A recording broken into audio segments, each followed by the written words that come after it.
My downstairs neighbor kept texting me to stop making noise while I wasn't home. I moved into an older apartment building about a month ago. The floors creak, the pipes knock, and you can hear almost everything through the ceiling.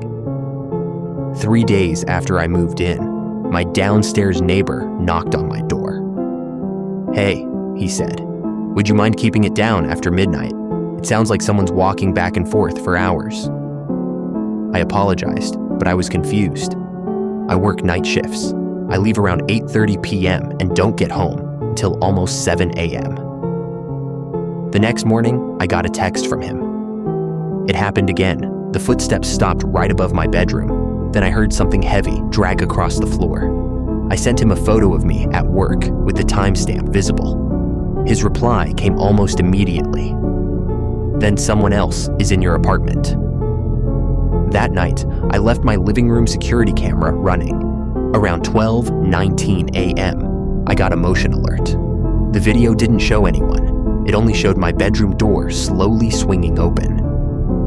Nothing else happened for several minutes before the recording abruptly skipped ahead.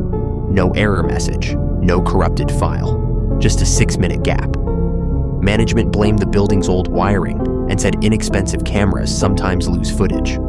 I tried to accept that explanation until I got home. My apartment looked untouched. The front door was still locked.